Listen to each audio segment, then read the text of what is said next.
Right, so this is the pre-Bollocks, is it? Yeah, we haven't done the intro yet, so yeah.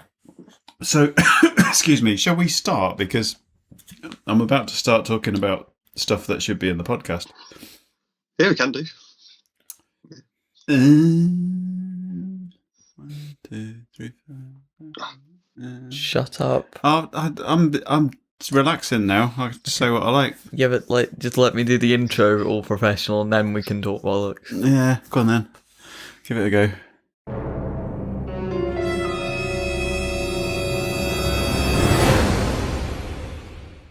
Hello Internet, I'm Firebolt. And I'm the Orbiter. Do you have a thing yet? No. You can make one up for me right on the spot now if you want to. No, well, Craig made his own up, so it's Simon Isabel. And that was shit. No, that was an old one. Oh, I get it. Sorry, I'm a bit slow. It's my age.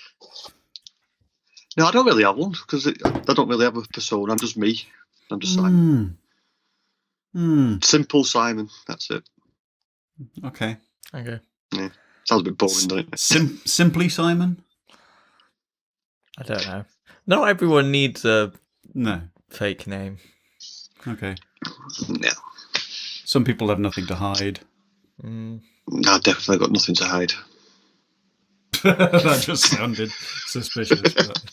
But, we were potentially going to have extra guests on today, but should we introduce the subject for a start? Before we do or do we do the news first? Let's do the news first. Do you want to get the news out of the way first? I'm not as real format of the news, isn't it? I'm not as up on the news recently because I've quite sensibly been trying to avoid being attached to my phone at the hip all the time. So I've seen a bit here and there, but to be honest, I've installed the Reuters app on my phones, which keeps me off like BBC News and Sky News and all that. And it comes up with news stories when there are news stories, but it doesn't do it nearly half as often. It makes you realise that most of what you see on the media is just rehashing the same old bullshit. Do you know what I mean?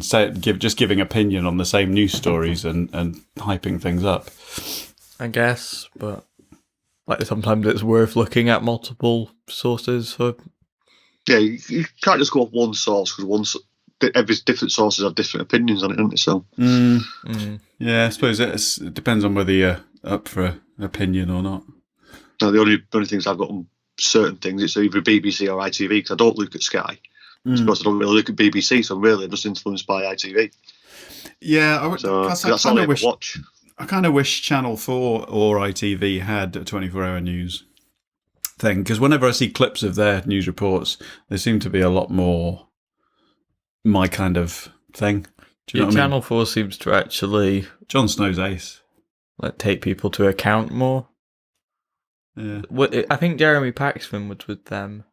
Was he with? Who was he with? I don't know. But I remember during the election, one of the reporters started asking Michael Gove questions. It was just like, well, that's your opinion that you've stated a fact. So what's been going on? I have to say, I'm not in the slightest interested in. Not that I'm not interested in Harry and Meghan. It's just I'm not interested in talking about Harry and Meghan. Do you know what I mean? It's like, it's good on them. Of course, that now, isn't it? Yeah, but I mean, I think the news item of that is how much bullshit the media have tried to stir up about it. It's like they're the ones that are obsessed. The news there is about the news itself. Yeah, which is like rather than the actual story. That's like the news disappearing up its own arse. Kind of. Yeah. So we'll move on from that quickly. Brexit. Oh yeah, that's happening in a few days, finally. Yeah. Well, potentially it's after this podcast comes out, won't it? Or is this coming out in a few days? This comes out Thursday. Which is one more day, isn't it? The day before it's Friday. Right. It comes out to Friday, 31st. Do you want Big Ben to bong for Brexit? It's going to bong anyway, innit? So it don't really make a difference. But does it? I mean, I don't give a shit whether it bongs or not. But at the end of the day, does it matter whether or not it's a big clapper that does the bonging, or a big PA Boris Johnson. system. I don't know. To be honest, I think the point is basically don't spend money on it, and what are you actually celebrating here? Because I feel like where we've gotten is something that nobody's really happy with if they actually examine what they wanted at the start of this. Well, they're bringing out 3 million commemorative 50p's, aren't they? So they're going to circulation on next Monday, I think. So I've been watching a load of coin collecting stuff on YouTube, and it's I see. They're making the first gold sovereigns of rock bands, and Queen are having the first one, aren't they? That's good. Yeah, they're the big thing for this year, I think. Yeah. I've just gone into a little bit of a deep dive into commemorative coins on YouTube, and it's just gone. You start looking from them. You got a bit Alice in Wonderland on it. I just saw Sajid Javid holding up the coin like up to eye level, and he looked genuinely like Gollum looking at the one ring at the end of. Yeah, it must be a bit of a stab in the guts to people who are lucky to get like a pound coin together, let alone a commemorative gold thing. But and it has incorrect comma usage. What doesn't? I haven't actually seen it. So what, on the coin? Yes. What does it say? Well, it depends on whether you favour an Oxford comma or not, but it has like. Oh, comma. Sorry. Yeah. I thought I was thinking apostrophe. Although I did find that funny because there was an article in the Express about getting blue passports, and they used a satirical one that had your mother is a hamster and your father smelled a bit elderberries written on like the Latin bits on the UK crest. See, I don't know whether or not I'm just getting one side of the argument from my Facebook bubble, if you like, but there's an awful lot coming up on my timeline about protests up here for Scottish independence. And it seems from what I see that there's a massive movement towards it, but I know that I've got a biased timeline, as does everyone.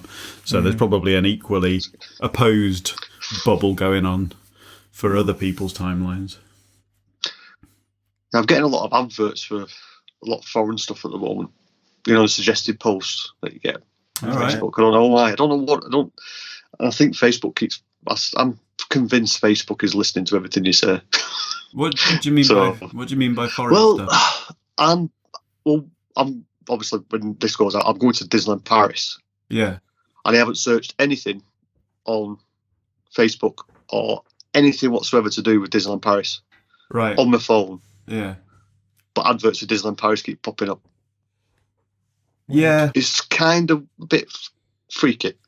But, I mean, these things tend to know you better than most of your friends would know you. Yeah. But then, there was a weird, like almost like a second-hand one of those the other day that happened. Me and Suzanne were talking about blister packaging on medication and saying that we wished that it was like more recyclable because the amount of those blister pack things that you end up throwing away on medication. And then, like literally the next, I don't even know if it was 24 hours later, one of my friends shared an article about a petition to get the pharmaceutical companies to be recycling their blister packaging.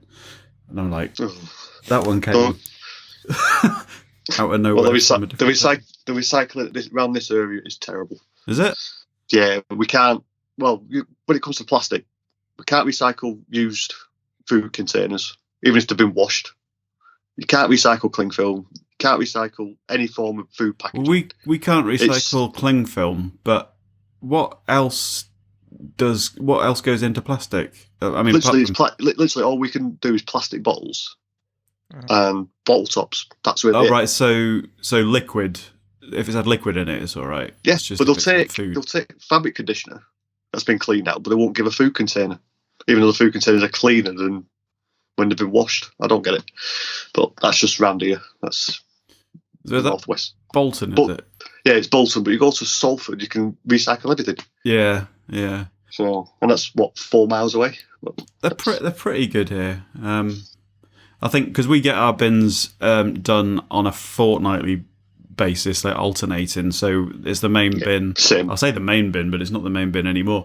Our actual rubbish bin where things get thrown out is literally has like a couple of those small, the small bin liners in the bottom of it once a fortnight. Because everything else goes in the like the recycling one is usually. Sorry, I'm just kind of weirdly enough. How did this get? I'm not massively interested in bins. Well, you might be when you're dealing with the aftermath of it in 50 years' time. Oh, like, and to be honest, the number of times I've had to root through yours and your sister's bins to get all the recycling out of it that you haven't bothered to separate. well, I don't Maybe always you know should be. what is recyclable. Go find out. There's a thing on the fridge downstairs that tells you. Okay. Yes. On the subject of Brexit. Oh yeah, that was what we were talking about. General rubbish. It appears that basically, I mean, unsurprisingly, that Boris Johnson has lied about almost everything that's actually in the deal.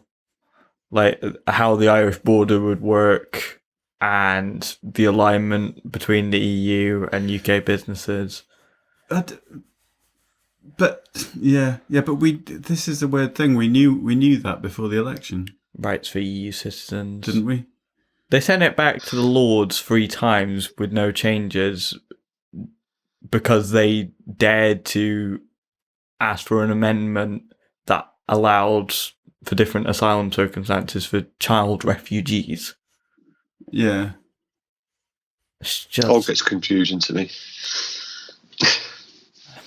That's the main reason. I think everyone were confused from the start, confused at the beginning, and even though it's coming up this week, it's still confusing. Well, as far as I understand it, technically we will be out of the European Union, but there's a transition period when nothing actually changes yet until the end of December. Earlier on, I said, even though because we're going to Paris in a few weeks. Yeah. So nothing's changed. Yes, officially we have left the EU, but nothing's changed. No, all it means is that we've passed the point of no return. I think in that we've then got until the end of this year to negotiate. I mean, we could still technically have a cliff edge no deal at the end of this year. And once we get past the end of January, there's not really any way to avoid it legally, other than to agree a deal with them. So if the discussions don't go well, then it'll be no deal at the end of the year. But I think beyond that point, it's just sort of... Because there will still be several years of making trade deals that will still need to fight to... Well, not necessarily us, but people will still need to fight to get that to an acceptable standard. I mean, that'll be the next thing they'll be able to extend, won't it? It'll be the transition period. But another thing worth pointing out is that people that were wanting back, like the fishing rights and stuff like that, that none of that's going to change yet until the whole sort of thing's been negotiated. But in the meantime, we don't actually have a seat at the table to make any, have any impact on, on what's going on with Brexit Party MEP was wondering about, on the last day of European Parliament, they were asking, I think it might have been the President of the European Council, how are you going to ensure that we have a say right now? It's just like... Yeah, who from the UK is going to hold them to account? Have you been asleep the last 3 years? So, well, that was the point of being there, to hold them to account. But anyway. But to be honest, I would trust the rest of Europe's MEPs more than our own, given how many of our own are Brexit MEPs. Yeah, never made much sense to me. But anyway, it will be what it will be. Who have turned their backs on people playing the European anthem banged on tables in the middle of a speech and just a generally rude pricks, as UKIP have been their predecessor, was during their time in European Parliament. Yeah. You'd hope that the rest of Europe and the world don't see these elected representatives as being representative of our country's general kind of attitude. But then we did elect them to go there, so maybe it is. Maybe we're just not typical of the attitude of most of the country. But both Australia and Japan, their governments have come out saying, oh, our trade deals will still be far worse than the deals that you had with the EU, because we're not going to make extra arrangements just because you decided to leave that agreement. And the US is likely going to ask for a lot in return for a good deal with us, especially given who's in charge and that that Trump doesn't seem to really understand how trade works. Anyway, I don't think he knows what day it is sometimes. Yeah, with regards to that, impeachment trial's going on right now. Oh yeah, has he actually turned up there yet? Has he actually made an appearance? No. I don't think so. It's supposed to be turned up on Thursday, I believe. Because he's been in the, was it Davos? He was in Davos, yeah. Yeah, and then I think he, after that showdown with Greta, he left and went there on Thursday, I think. Yeah, it wasn't really a showdown though, was it? No, it was. It was a showdown, but it was, the media made it look like a showdown. But he basically, I think he was the outsider at Davos this year. After what he was saying, like the rest of the world practically were coming with the attitude that climate change was the most pressing, serious issue that they have to address, and he opened the whole thing by saying that it's not, and that it's prophets of doom and all this lot.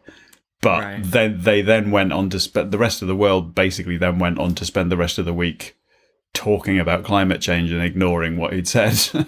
But most of the billionaires know this, but they know that this will affect their profit. So they've asked experts to tell them information that we didn't even have well in advance before we had it.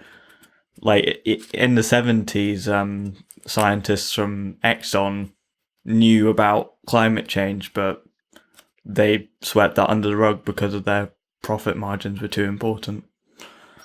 But they're still not doing enough, and I just don't understand it. If they know and they think this is the biggest issue, that they just think... I think it's past that, though, for a lot of people. For me now, it's at the point where most of us know that there's no denying it, and most of us know that this is like with all forms of politics, really. Most of us know that there's not much we can do in a practical sense on our own. Like, you feel powerless, do you know what I mean? Most of us know that the scientists are telling the truth, and that we're being lied to by the people with the money and the power.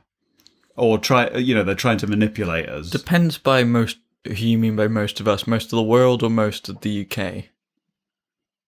Well, most of the world, but in different ways, I would imagine, depending on where you are. But it's not a case of whether or not that's happening. We know it is. It's a case of how do you do anything about it, and what can change it? Because it seems to me that looking back, it's always been the case. And however many protest movements and revolutions have happened, it always seems to come back to the same thing: the people with the money and the power trying to control the system to get the most profit from it and keep the people. Can we bring back the guillotine? Oh, that'd be fun. Public showings. Well, in essence, they still have that in some states in America, don't they? It's just called an electric chair now. Yeah, I mean, not quite, but... It's the same thing, though, as execution. I don't know. I think the guillotine might actually be... I think the guillotine will probably be a bit more humane It sounds weird. Yeah. Because electrocution, you're getting the volts through it, and you have to keep it up until you're confirmed to be dead. If you have your head chopped off. With the electric chair, I think it's been said that, you know, a lot of the families of the victims come out more traumatised. Yeah. But with a guillotine, it's done, it's instant. There's no lingering. I can see there be lingering effects mentally for the people who've seen it, but... It was actually a pretty good invention, because previously it would take a good few swings unless you got a good executioner. Yeah. Yeah. Or even hanging. It used to go wrong, because if you didn't snap your neck... Or getting hung, drawn and quartered like William Wallace. Do we have any more news to discuss? The coronavirus is on its way. Oh, yeah. Yeah, that made me laugh, because a mate of mine was drinking Corona last night at the gig. I actually did it at darts. I was going to get a bottle of Corona and take a picture of me sneezing. But have you seen this thing about the plagues every 100 years? There was a global plague in 1820, and there was one in 1920. Not a global one. I think it was in Los Angeles. There was like a pneumonia epidemic. All right, okay. Is this not the third one out of China in the last 20 years, or no? Well, it's sort of disease. Because the SARS came out, didn't it? Disease concentrates in big cities, and China's full of them, so you'd kind of expect it. But it seems like so far that it's just really making a few problems that people already had worse, and that's what's killing them.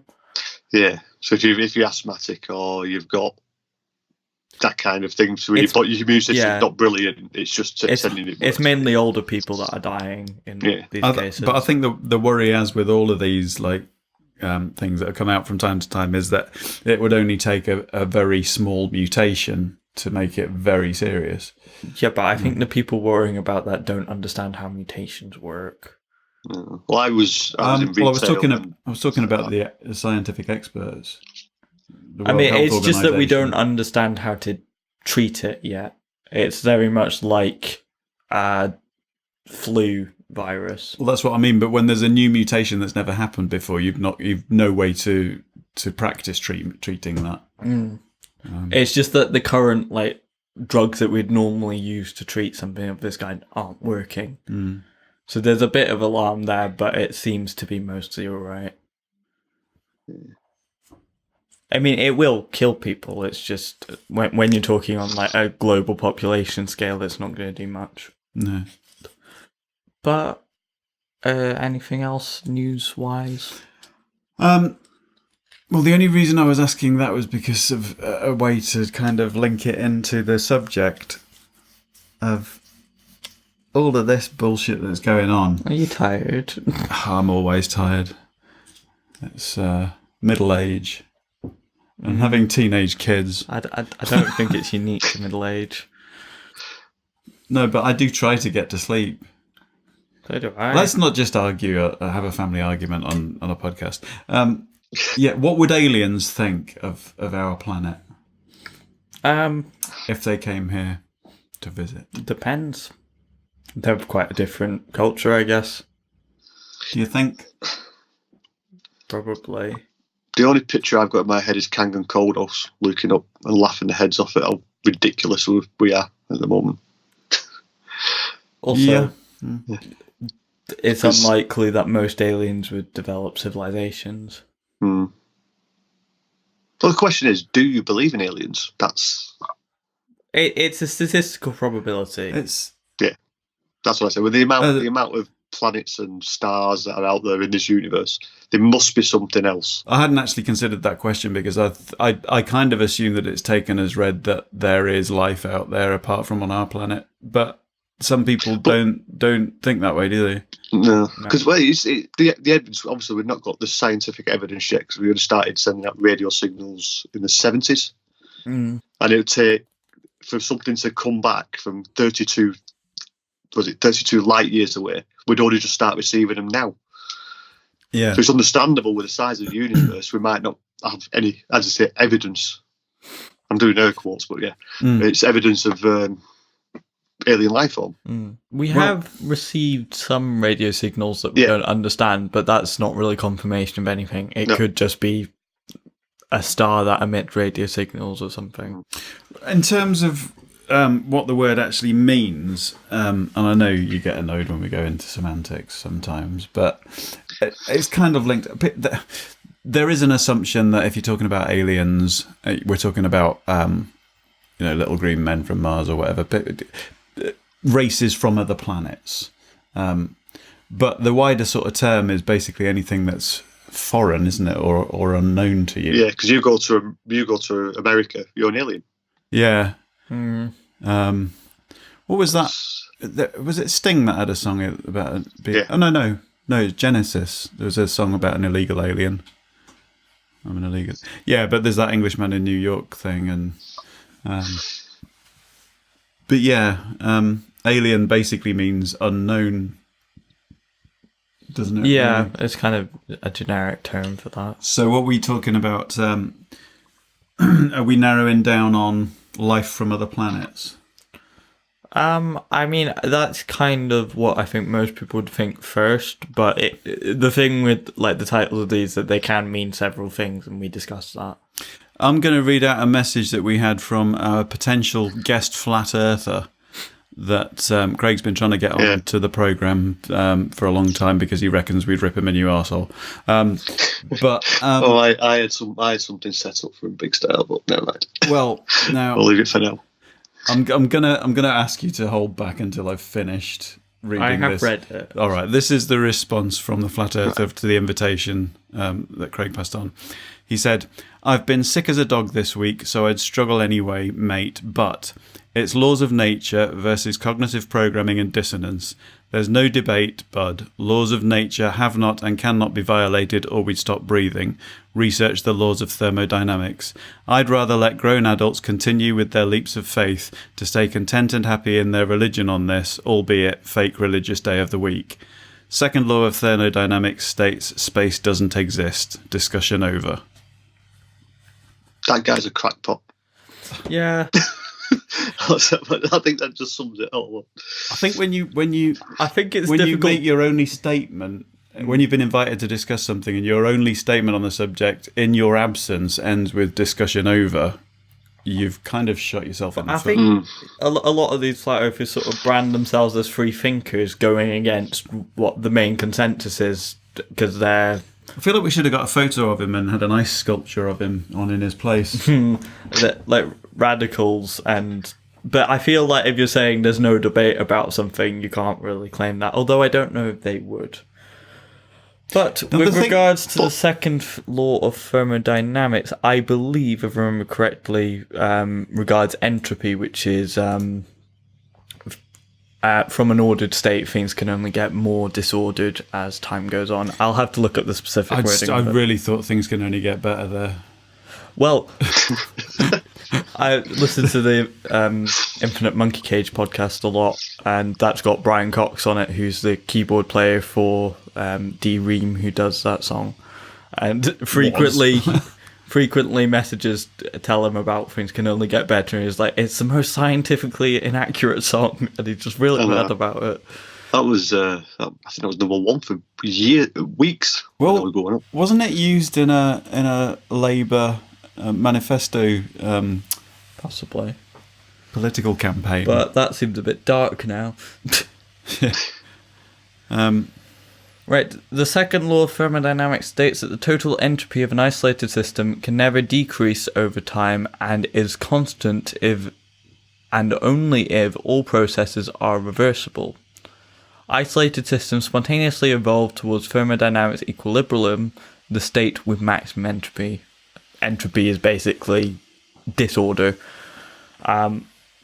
But not sure how that relates to the subject of flat Earth. Well, he's saying that space doesn't exist. I'd like to just ask, because you and me have had a discussion, I can't remember whether or not this was on a podcast or just a discussion we had about the nature of spatial dimensions and it was to do with gravity and stuff, and you were telling me that space. You know more about physics than I do. Certainly astrophysics, that sort of thing. Because, and you were trying to get the concept through to me about space actually being flat.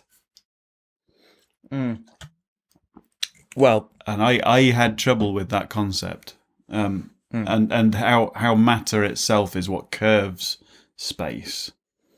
That's to do with general relativity. Can't remember if it's general or special. I can't remember which is which. One of them's like to do with time dilation and length contraction and shit. But the general relativity is to do with like the space bending depending on the mass that's going through it.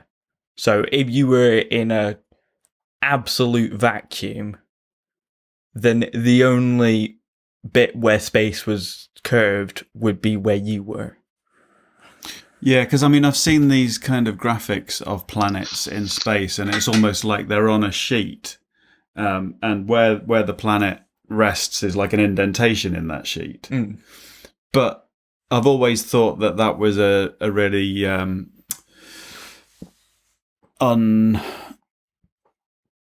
unrealistic sort of two-dimensional representation of the way things actually were, in that actually that sheet's representing the three dimensions that is space. Because I have difficulty not thinking of space as being in three dimensions. Well, that's because whenever you're in it, it is three dimensions. Okay, but I mean, don't you have to be in it to observe it? Well, something of mass would have to be. Yeah. So, yeah. But it's basically the maths works out on that. I don't understand it specifically. Yeah, but does it? Because there's 99% of the universe unaccounted for, isn't there, mass-wise? 96%. 96%. I knew it was 90-something%. But do you know what I mean? All this dark matter stuff, and even with that, they don't know what most of the mass of the universe is made up of, do they?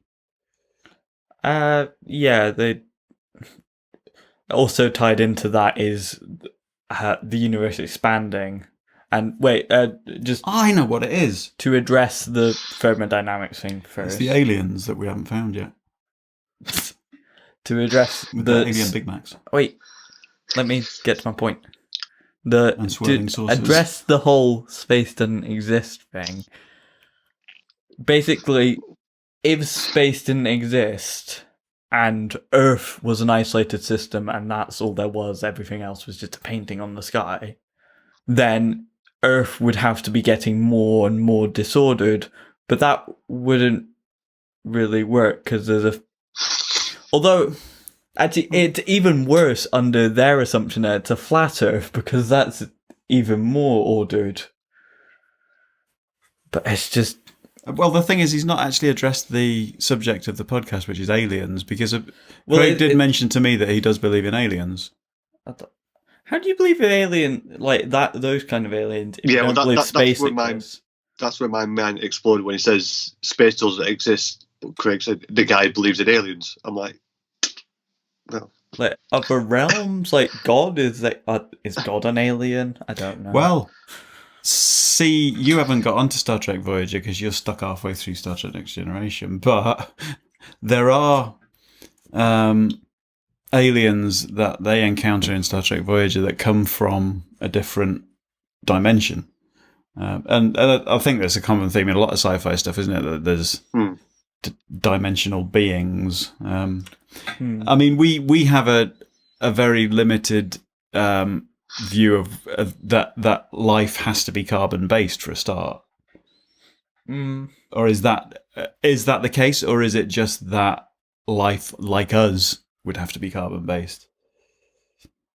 I wouldn't be sure on other possible reactions, but basically, if there was a reaction that could release enough energy to support a life form that not to do with carbon, then sure.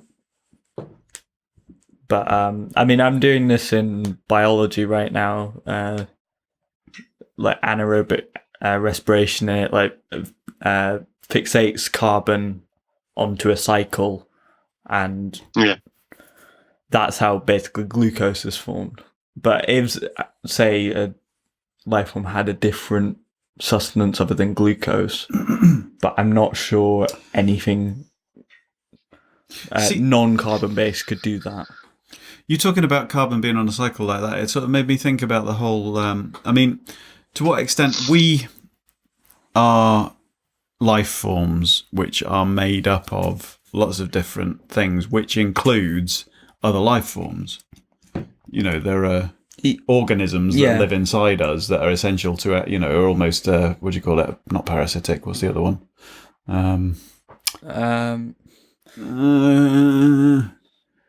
Symbiotic relationship with some of the organisms inside us.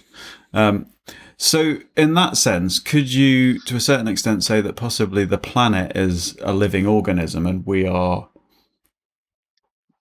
I've felt that the Earth is a living thing. It's not something you just stand on. It's got its own ecosystem that we're part of, and we have to be in stimulus with it, else that's when it says, I'm going to start to change.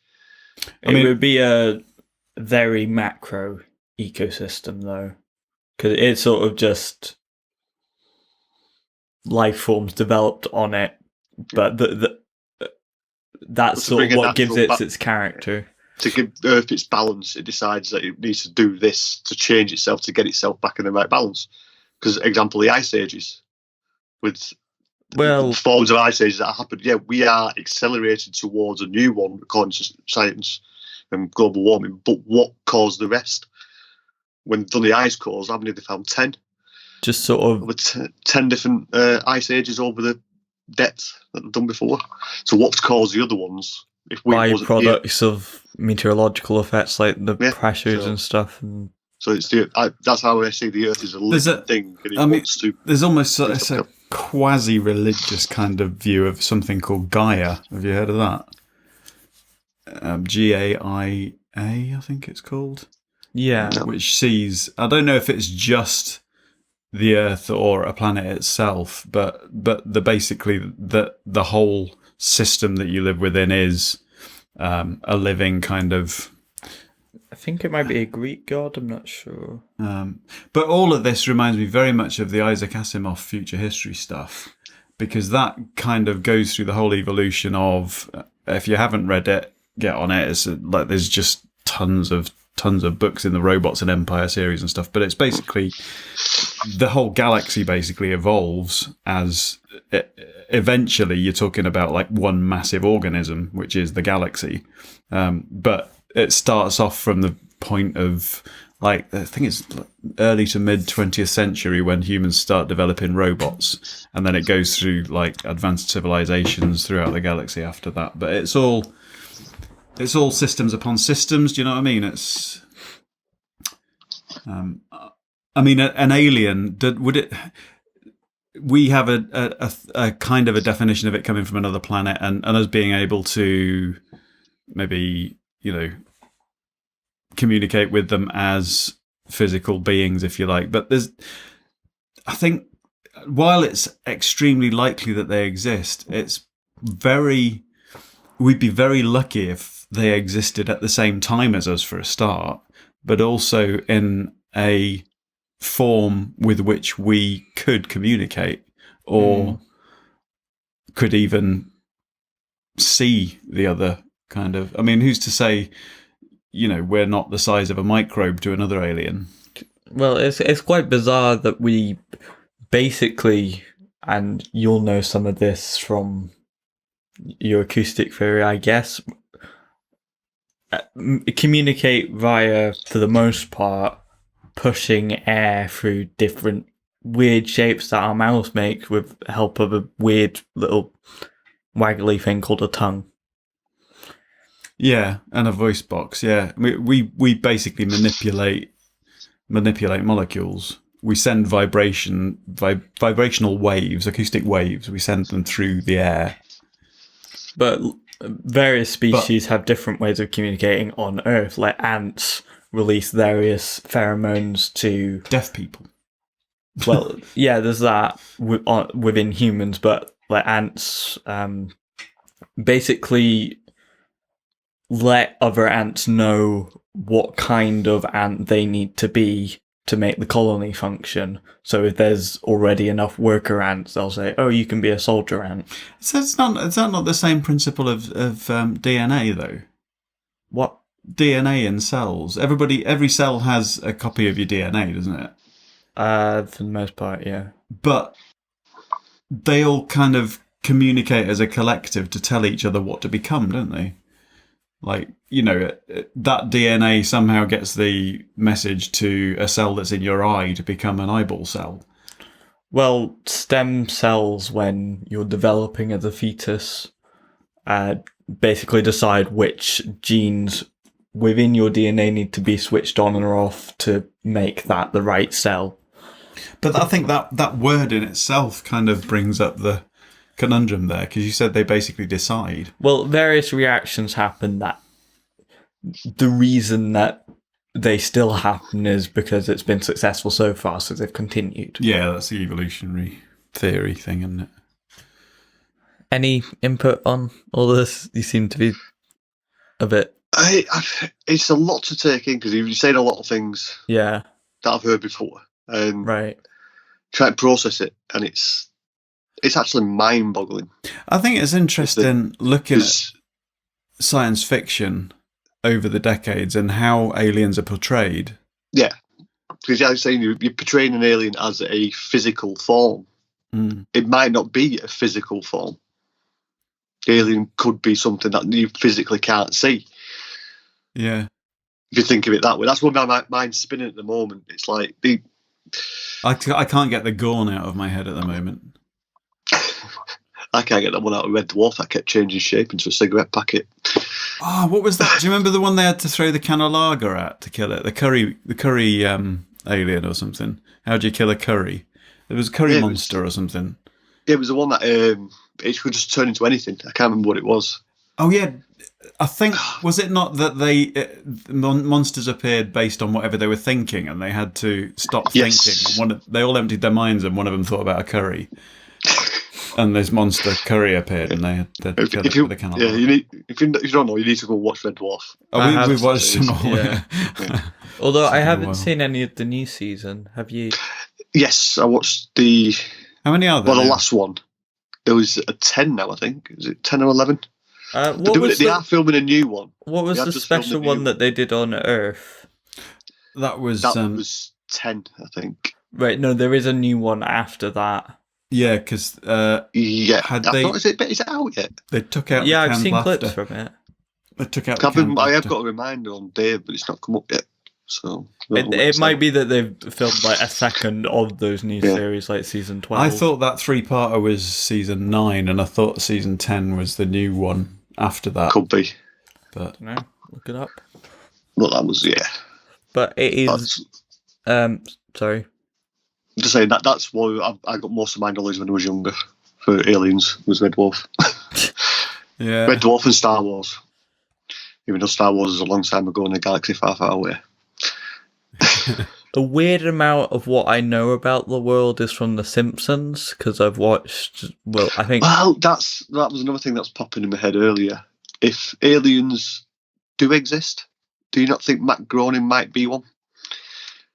Because he seems to be able to write a lot of things in The Simpsons that eventually do happen.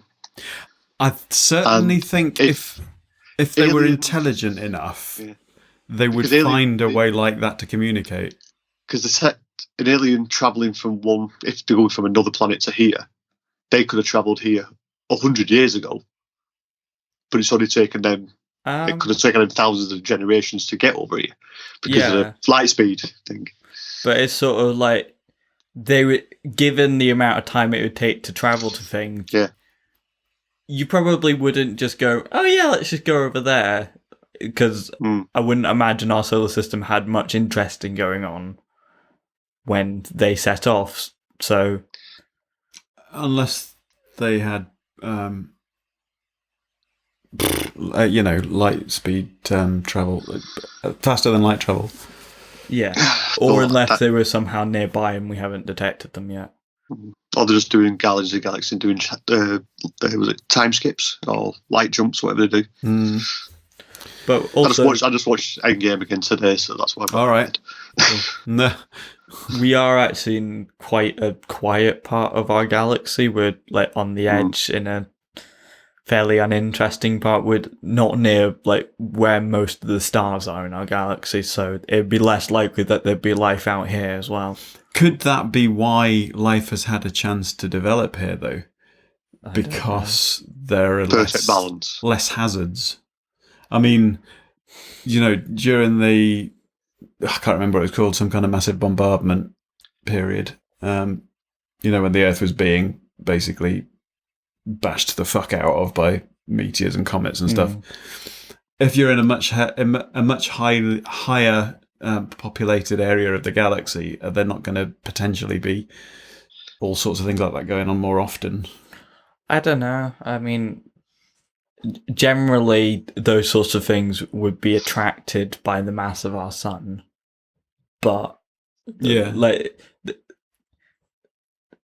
despite what you might see in sci-fi films, things in space are very far apart, so it's unlikely that you'd be like dodging between asteroids or anything like that.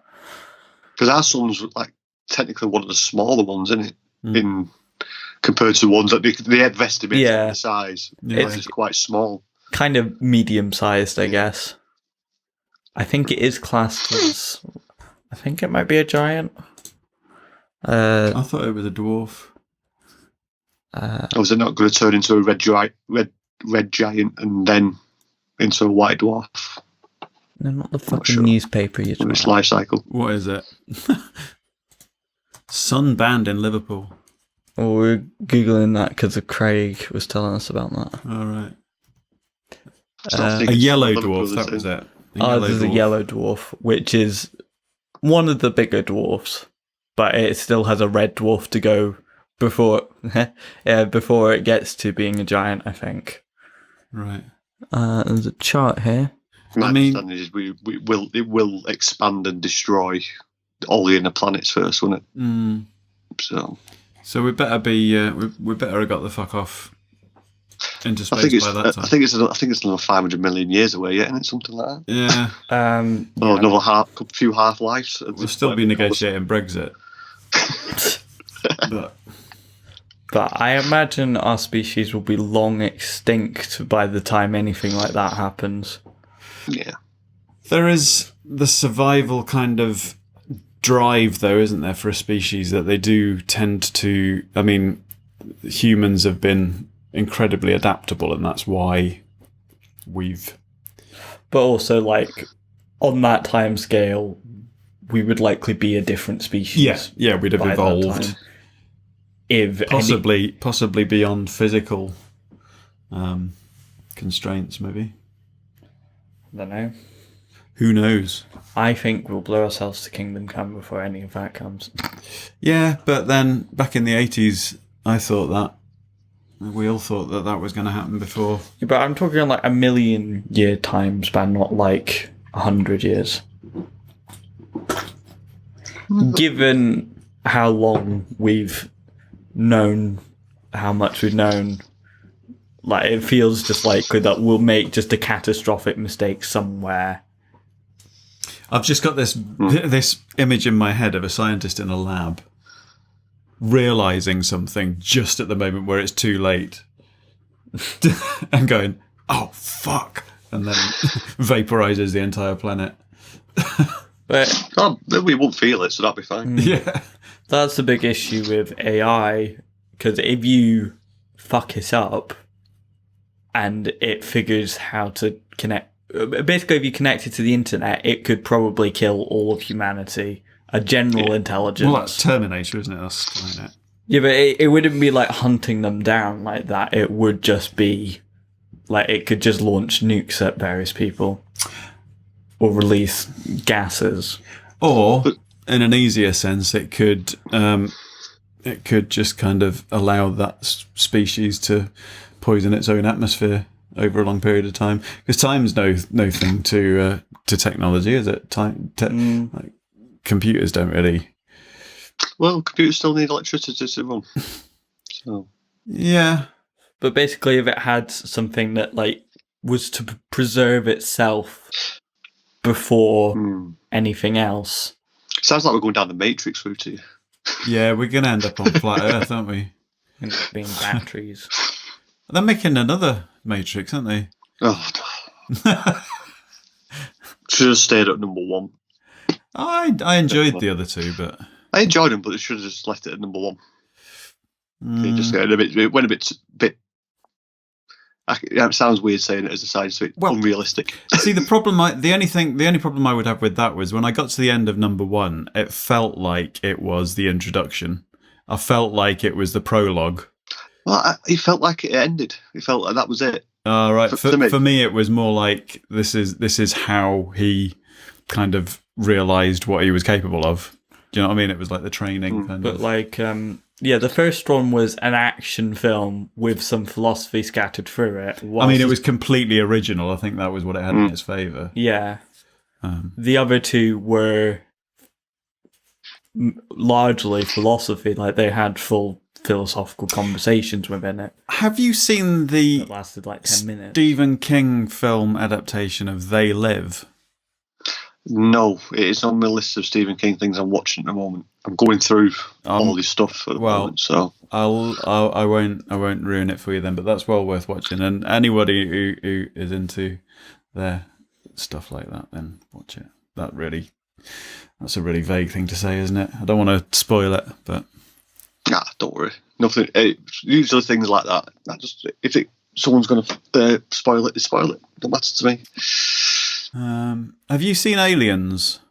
Yes, all 5 of them. 6, is it now? I haven't seen any of them. Remember. Out of all the ones, the original ones, I enjoyed them, but the Alien versus Predators, I actually enjoyed more. That sounded a bit controversial. Okay. I enjoyed that, the crossover. Yeah. No, yeah, I've never really been that fussed with the Alien film. I mean, I think I was probably very slightly too young for them when they came out, and my brother was into them because he was a teenager. So I probably reacted against them because of that, you know. Well, speaking of the Alien, the reason why I enjoyed the Aliens more, Alien versus Predator, and I enjoyed Aliens as well. I went on Alien the Ride. This is going back a long, long time ago at Granada Studios, right, in Manchester. Yeah. Obviously, I'm just around the corner, yeah. And not many people remember it. Right, and that was a cracking ride. That's one of the things that got me to theme parks and roller coasters and what sort of a ride space. Was it? It was a 4D simulator ride. Right. Okay. So you sat in a bank of chairs, and then the chairs started moving forward and back. Yeah. You went into, I think you went into the ship, and then to gather up all the supplies, and you came out to go and do an investigation into the area, and then the aliens started attacking you, and it was a sprint back to the ship and get back. I think it was like 4 or 5 minute ride. But that's when Granada Studios was like a theme park kind of thing. Yeah, not what it's a tour like it used to be. That's going back to late 80s, early 90s. I don't know if it was a Granada Studios thing that we went to at Blackpool, where you got to go into the Rover's Return. I think it might have been, but obviously it's probably... We've got Mad and Two Swords at the moment. That's got a Granada section. Ah, right, that'll be what it was then. Coronation Street section. Yeah. Wow. But going back to Aliens, keep going off the subject, not the film, but do you think there's anything aliens have actually visited and made any influence to the Earth as we are? Because I've got something I'm thinking of. Because I've actually seen them, and for humans to have built them 3,000 years ago would have baffled the hell out of me. Or 5,000 years ago, was it? It would be very unlikely. Which pyramids are you talking about? The pyramids of Giza. The Giza ones. Because them blocks are huge. Them blocks of stone are massive. And thinking that we've only got the technology now to move that sort of balance, that size of brick. Because really, it's just a brick. See, and then moving it 5 years ago. I don't know. The thing is, they were obviously an advanced civilization of a particular kind, and they would have been, they would have been evidently more advanced at that sort of thing than we are, because we rely on I don't know. I'm just trying to kind of. But it's the scale of the size of them. When you stood at the side of them, it's they're like 30 foot tall by 50 foot wide. Keep getting onto massive. sci-fi, but have you watched the Stargate stuff? I used to, but after I think it was the third season, I just started getting bored. It kept repeating itself a little bit too much. Yeah. See, when you get, if you persevered with it, if you get through, 10 seasons is perhaps a bit too much. Like I'm a classic 7-season Star Trek fan, but then you get into the Atlantis stuff. It's really interesting, but I'm not. I might give it a watch if I can find it somewhere. It's a difficult one, isn't it? It's because you want to be open-minded, but at the same time, you don't want to be laying yourself open to things like flat Earth stuff. And I don't know. It's just sort of. If they were, what kind of involvement could you? I mean, the thing in Stargate is they're like landing pads for the starships, aren't they? There would be some sort of documentation there's documentation of how they were built. So I would assume someone somewhere would have written something down, given they had writing at the time, that a bunch of aliens came and did it. Given that they were, basically tombs for pharaohs. When you say writing something down, in what form do you mean? In hieroglyphics. Right. Okay. But that was their language. Right. At the time. Okay. Well, but I mean, if they'd written it on paper, then that could have been in the Great Library at Alexandria, couldn't it? You don't have to write on paper. There's a lot of things written like in the pyramids themselves. Yeah. And on various Have we fully deciphered hieroglyphics? I think so. Okay. There seems when we went to the Egyptian Museum in Cairo, they did say they do believe they've got most of, I said 99%. Oh no, of hieroglyphs. No, because there was the if you C-3PO and R2-D2 are in the hieroglyphics. What? Actually, in the hieroglyphics in the background on Raiders of the Lost Ark. Yeah, but that's just that's just an inside thing for Spielberg and Lucas. I think. I can't believe you think that. I don't think that was really Egypt, really Egyptian buildings. No, but you two were like, I was a little bit confused. I didn't know where you were going with that. Well, what about Stonehenge? Well, they know where the stones came from for that, and they hauled it quite a distance. Yeah. How?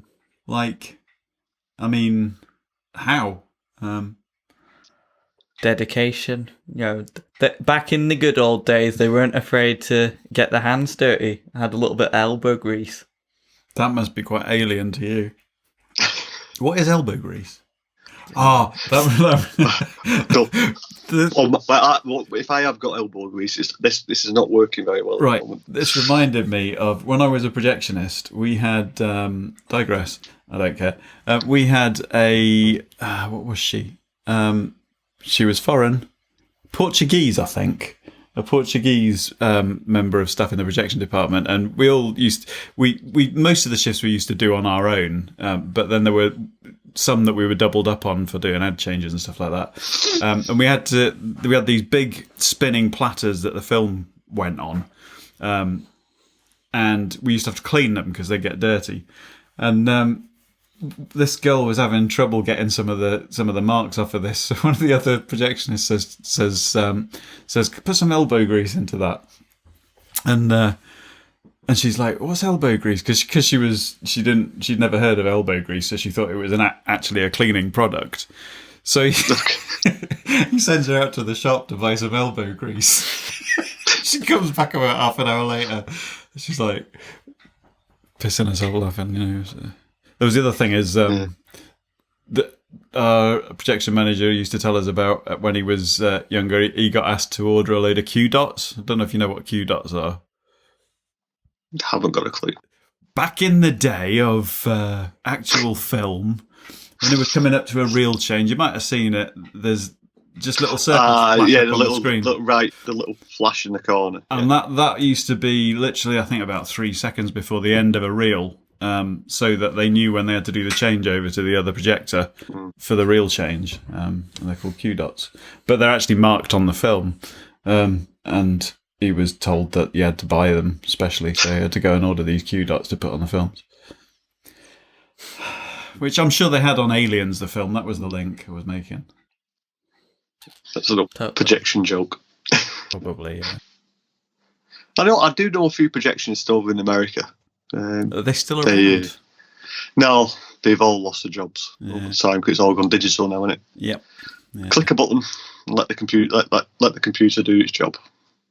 Yeah, I mean, in some ways, the presentation's not there anymore, though, in terms of accuracy. I mean, the number of films I've been to recently where you've got the same trailer on twice, or you've got like and we keep getting these that say, welcome to your unlimited screening, which has obviously just been left in the playlist from when they did it as an advanced preview screening for unlimited card holders, and they just haven't bothered to take it out. So, you know, because they've basically just got managers in the office running around trying to do everything, including making up the playlists for the screens and stuff. But that's the way of the world, isn't it? Cutbacks, saving money, quality suffers, people lose jobs. Robots. Or is it aliens taking over? Yeah, alien projectors, AI projectors. Anyway, but you know, how far does it go? How far does what go? Well, AI. What? Have we not done an AI episode, or are we supposed to be doing an AI episode at some point? We did an automation episode. Oh, okay. Yeah, I mean the SETI project's been going on for a long time, hasn't it? I don't know whether or not they've. I would imagine if they. I was trying to remember what it was. It's search for extraterrestrial intelligence. If they found something, do you think they would tell the world, like release it to the general public? I don't think they would. I think you would get a lot. I'd say what? I think the last survey was 54% of the population believed in aliens. I think the other 46 might panic. You might have if you tell that there actually is something out there. But it depends. I think a lot of people have the idea of little green men when you talk of aliens, but I think. Was that a survey of the UK? Do you know? I think it was the US. Actually, it was something I just saw on YouTube before. I think it was a BBC Kids program. Okay, that was done because it was all. Does that not like really sort of creepily tie into the whole propaganda thing about the aliens from other countries kind of idea that they were kind of basically sowing? I mean, it's no accident when you look at sci-fi stuff from before, say. 1980. No, well, before the mid 70s. It's all really. I mean, it's almost horror. Do you know what I mean? It's like it's all pretty negative about. There's nothing really about meeting intelligent species that are benign. Really, Star Trek was one of the first ones to do that sort of thing and have a sort of more optimistic view of the future. Yeah. But there's some really, really bleak sci-fi from the 60s and 70s in cinema that is just... can't remember what it was. There was some ship with 3 sort of floating robots called Huey, Dewey and Louie. That'll be in... I can't remember what that was called. Silent Runnings, is it? Don't know. I've heard you, Dewey and Louie and just thought of DuckTales. Yeah, well, I think that's who they were named after. Huey, Dewey, Louie robots. Silent Running, 1972, environmental themed American post-apocalyptic science fiction film. Well, that makes the DuckTales very depressing. Yeah. Well, I don't know. 1972. Yeah, I think Huey, Dewey, and Louie came first, even if DuckTales itself didn't. But here's a question: if aliens did exist and there was Among Us, would anyone we know in the real world, not our world, but the media world, would you think would be an alien or could be an alien? A bit like Men in Black. I don't know. I mean, I look at Boris Johnson and think there must be something going on there, but it might just be that effectively because of the whole Eton College thing, he's just so different to a normal person that it seems quite alien to me. In that sense, does it matter where they come from? If they're that different, then it's a kind of difference in... I mean, I think this is something that's hinted at in that They Live film, is that although it's probably... It's metaphor, isn't it? It's, I mean, well, what, is it David Icke that believes that they're all lizards anyway? Lizard people or something? I'm not. I heard the name. It's either the royal family or politicians that he thinks they're all lizards. I think it's ICKE. English professional conspiracy theorist on Wikipedia there.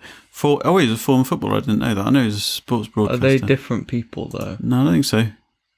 So footballer thinks of lizard people. Claims he was originally worked as a BBC television sports presenter, and he claims that he saw the former British Prime Minister Ted Heath's eyes turn black while the two waited for a Sky News interview in 1989. Okay.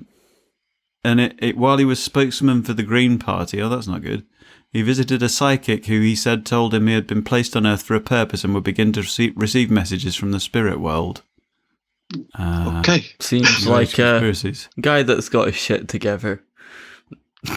Yeah, it believes the universe is made up of vibrational energy and consists of an infinite number of dimensions that share the same space.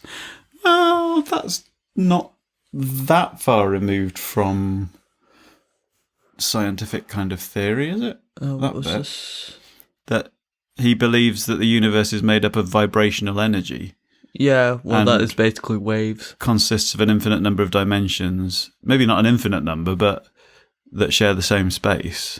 But I guess like the this is what I was talking about. He believes that an interdimensional race of reptilian beings called the Archons have hijacked the Earth, and that a genetically modified human Archon hybrid race of shape-shifting reptilians, also known as the Babylonian Brotherhood, the Illuminati or the Elite, manipulate global events to keep humans in constant fear, so the Archons can feed off the negative energy that creates. I could believe that. Could you? Aliens are getting high on our negative vibes. That must be spaced out for fucking centuries. Yeah, that's a bit extravagant, that one. Yeah. Can't be getting my head around that. So. Scientology, are they? Half religion, half corporation. Oh, okay. I think some of the stuff in there they probably believe in, but the stuff that I'm aware of, other than like the indoctrination and how I think sometimes they have maybe kidnapped people. I'm not sure too much. What about? I mean, we spend a lot of time looking for alien life from here. If there was an advanced civilization who was sufficiently advanced to be able to actually visit us or find us, and they did, do you think they would stop? Do you think they would stop by, or do you think they would just kind of... Well, it depends when they came by, because... Do you think they would do some kind of prime directive thing and say, nah, there's no fucking way these guys are ready yet? We'll leave them for now. Well, like, in the present day, or like any point during all of the Earth's history, or all of the Earth's life history, we have so far found no evidence of any tampering, but I assume that a civilization advanced enough would know how to cover that shit up. But it might just not show up because the Aztecs had pyramids as well.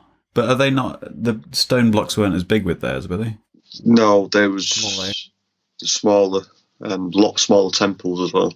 Yeah. I mean, there's that kind of viewpoint of, well, isn't it weird how two completely separate civilizations built the same? But then it's like, well, it's a fairly simple geometric shape, so... Yeah. And it's a pretty good structure to build. If your civilization knows anything about geometry, that's strong and it lasts a long time. Yeah.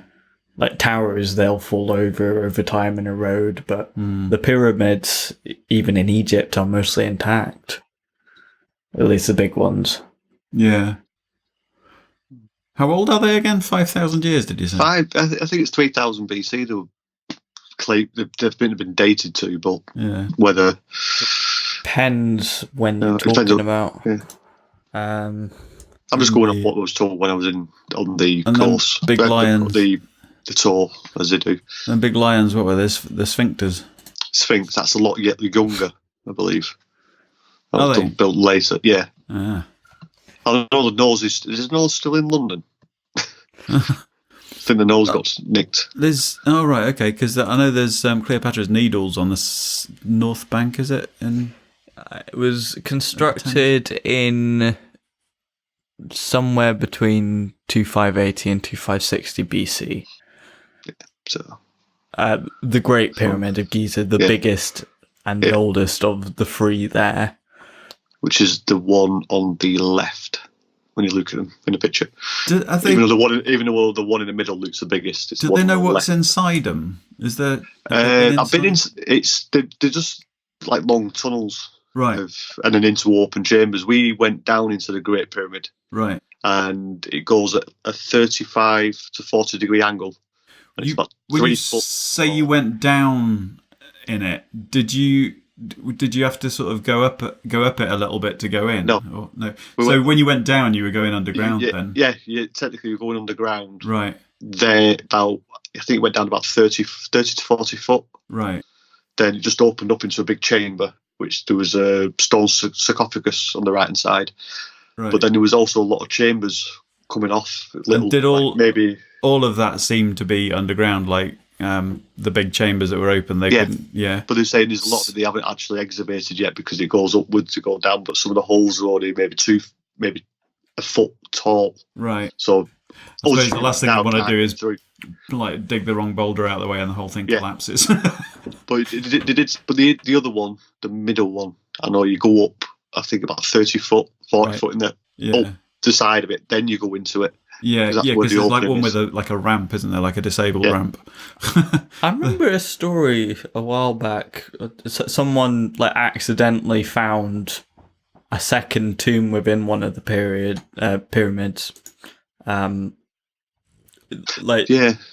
Possibly. They're very airy in there though, because obviously you've got these little chambers that come off different areas. Yeah, and you can hear wind passing through. So something's getting. Is it like really warm in there? No, cold. Really? Very cold. Yeah. But it surprisingly is cold. Do you think they have air conditioning? Well, that's what they're trying. They say there might have been natural air conditioning because you could hear the wind coming past in the chambers when you're going down. It's really weird feeling as well. But it's sort of like a mine shaft or something. It's quite cold down there. Whilst you're not going underground. But there's no light as well. Yeah. There's no physical light into there, so it was really eerie into them. But I would like to go there. But they are essentially the world's biggest gravestones. I can't remember what it is, but there's and I'm sure I don't know whether it's that safe. Because at different times the whole region gets safer or more dangerous, doesn't it? But there's a total eclipse due. I think it's at some time in the late 20s, maybe. At not Giza. There's somewhere near there. Where is it? It's got pyramids on the Nile. Is it just there that has pyramids? No. Well, they've got tombs in the Valley of the Kings, and there's a couple of small ones down there. That's further down the Nile. Yeah, I would love to go there for that. It's the longest solar eclipse. You put total eclipse dates. There we go. I thought like a dating website might come up. In the next 10 years. It lasts about 7 minutes or something, which is unusually long. Might be this one on the 12th of August in 2026, maybe. Oh no, I don't know. Could be this 2027 one. But anyway, yeah, I would love to go for something like that. But well, we can check here. 6 is the only one that goes through Egypt. That's 2027, 2nd of August. Yeah. Because is it total eclipse every year? I don't know. No, it's they're relatively often, but not in the same part of the world, obviously. I remember I think I was 13 or 14. The last one I saw when I was a kid. There's none this year. I could say, no. At least not total eclipses. I've never been in a place that's. There is one next year, but it's only over the bottom part of South America. I've seen, I think 95 or 97%. I've seen. I think that's not even the same when I saw it. I don't know when it was, but I do remember seeing it. Nearly went completely pitch black. But we went down to our local lodge where there's no street lights at all, and it did go fairly dark. Yeah. What I thought was weird actually when the one happened, I was in Northamptonshire, and it was like mid. I think it was late morning, lunchtime, something like that, and it was how all the birds flew home to roost, as though it was nighttime, and then as though it was dusk. It was really strange. But no, I can imagine it'd be quite. What the fuck is that one? 5th. That's a weird one. It looks bigger because it's going round the poles, and this is a. That must be fairly unusual. A total eclipse going around the polar areas. Yeah, but they don't. They kind of have a total eclipse for 3 months, don't they? Yeah, that's true. So. Well, it'd only be in the summer, at least for the North Pole.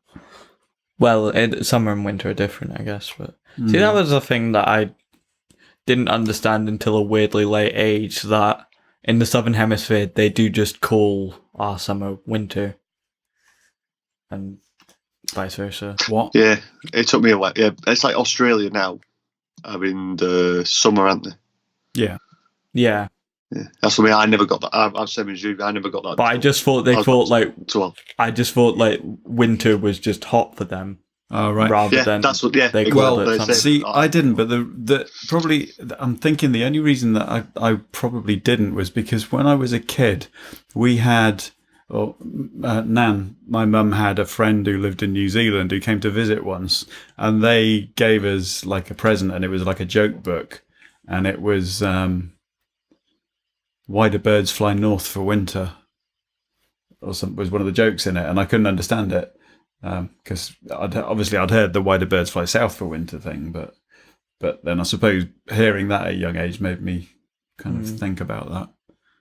Guys, I think when I had a few Australian relatives and they were saying they're having Christmas in summer. Yeah, I just like, turkey sandwiches on the beach. And I just thought, they're having it in the winter, but it's warm. And they're just saying because it feels like summer, but it was actually their summer. Yeah. So, wonder how they label the seasons at the equator then. There is very little distinction between the seasons at the equator. Yeah. So do they see if you talk about summer and winter to them? Do they have any idea what you're talking about? Is it a concept that is alien? It's to them? probably a cultural concept. It's just that does actually cause big problems for like crop growth because that doesn't have the normal cycle that those plants would rely on. So that's why areas around the equator are quite arid, I guess. Also the heat. Can we examine the statement from our flat earther a bit more? Yeah. Let me just get the. I don't know if he'll. I don't know if he'll listen to this at all. I just find it probably funny. Well, I don't think he will know what a mobile device is, would he? I just kind of. Sorry if you are listening. I do apologise. No, don't. Anyone who finishes a remote statement with discussion over is a fucking asshole to me. Well, that's one fact he's got one because we're still discussing it now, an hour later. Yeah, the discussion's not over. You just haven't taken part. Just to reread He's been sick as a dog this week. So first of all, how sick are dogs? I mean, they lick their own balls. I mean, you've got. If I could, I would.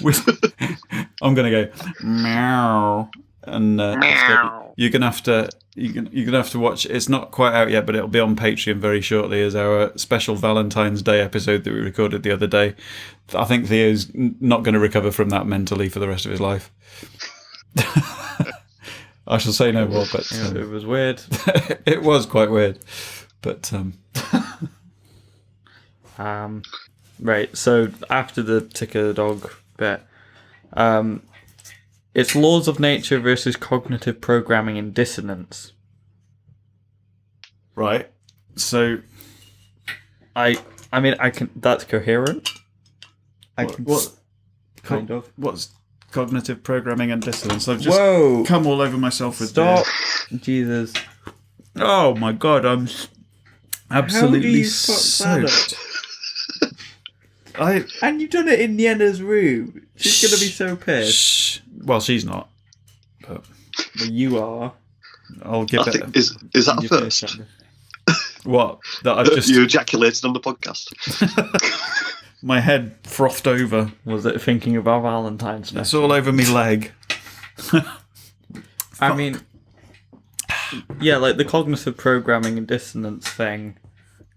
See, I can dissonance to me is to do with chords in music. Well, that's the thing. It's sort of it doesn't match reality, but since you've been told it for so long, generally, when people are presented with evidence that goes against like a major viewpoint they've had that they're invested in, it takes about 2 years for them to get over that. Right. But with different people, it'll be different. That's just the average. Also, about the same amount of time it takes to get over a breakup, apparently.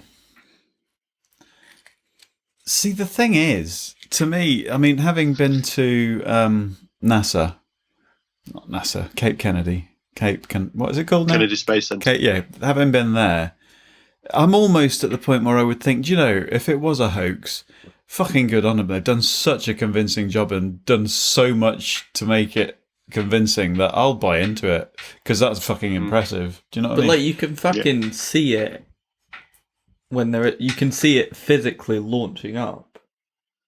Yeah, well, especially with SpaceX now, they have a camera strapped to like all like front. Not even by camera. Like if you're in Florida, you can just go outside into your backyard, and if you're close enough, you can see a rocket going up. Yeah, and you see it going in an arc, even though it's going straight up. But then they'll say that's the rotation of the Earth. That's what they'll try and say. I've had this argument with flat earthers before about that. And what? I thought they didn't believe in the rotation of the Earth. Well, they're saying it does spin in the middle. Yeah, it rotates. Like a pizza. Right. Like a pizza thing. You know, like so those trays that you put nibbles on the table. Yeah. And I said, if you're doing that, don't you think it would be flicked off the end because centrifugal force will throw you off? No, because centrifugal force is a myth as well, apparently. Yeah. See, that's the thing. If you're talking about laws of nature, you're presumably talking about things that humans have already discovered, which means that you're kind of cherry picking what laws you believe in and which ones to make you your do. statement true. Yeah, unless you have personally proved this or disproved, like found a fault in the scientific papers, several scientific papers, especially on big phenomena like relativity, thousands of scientific papers. Unless you have unless you've found something contrary to that has any scientific relevance, then you can't really say, oh, these laws of nature are fine, but gravity, that's a myth. It just doesn't work. This is like everything with this whole like sort of had an effect of experts kind of thing, and it's against people that are the climate change deniers and the prophets of doom people and all this. Like, it's like unless you're gonna basically do all of that shit yourself, like try and go to the moon to prove that you can't, and you kind of got to stand on the shoulders of giants to a certain extent. You've got to rely on experts because you can't get anywhere otherwise as a species. You can't be an expert in everything as a single person. No. So your proof has to rely on the word of other people who are experts in different fields. But that is basically why we are where we are now, being able to have a great deal of the world's knowledge over history within a few clicks of buttons. But I suppose that does throw up a slightly interesting point in that although a flat earther or a conspiracy theorist in general might be an extreme that we would ridicule. Just the concept of questioning accepted knowledge, if you like. Yeah. Is that not part of the whole process of our collective learning experience? There has to be people who I can challenge appreciate questioning it and questioning what you see, but there's a big difference between skepticism and denialism. Because it's What is sort that? of Did somebody just drive past your house in No. a sports car or something? Okay, I was hearing somebody like... I don't know. It might be like bottles or something. Anyway, sorry, carry on. Might be a ghost or aliens. Maybe we're being contacted. Aliens are infecting you. Not again. So That was just a priest. I know you don't remember any of this, but What? true. Oh. Don't do that to me, because I just had this sense of deja vu then. Oh. Well, you had a fairly. Do you know what happened to me this morning? It was really freaky. What? Have you ever had, like, I woke up, and for some reason I was in your room when I woke up, and my granddaughter Aria was staying over, and she's been knocking on the door like early in the morning. And I had a gig last night, so I was in bed for ages. But I'm actually in my daughter's room at the moment. Last night I was sleeping in my daughter's room because you can just get to sleep better when you haven't got somebody like just Anyway, so I woke up in my dream in your room.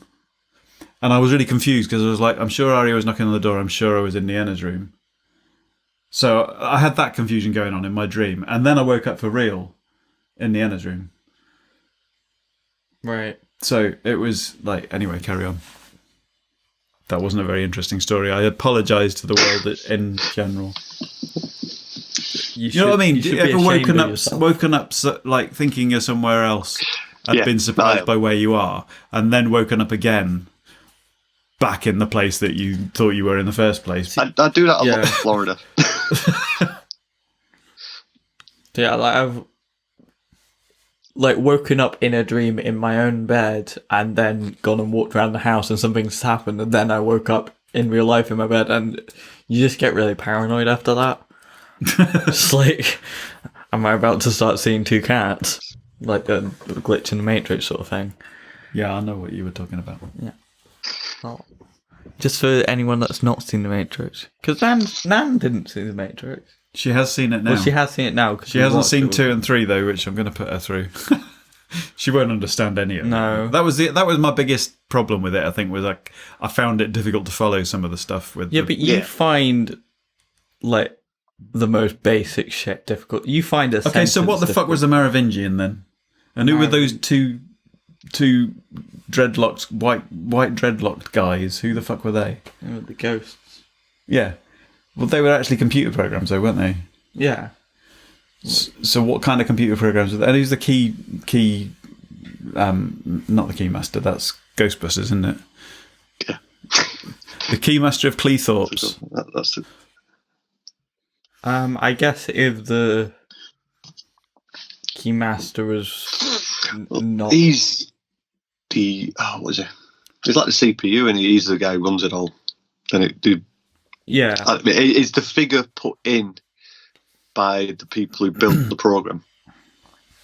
That makes sense. Mm.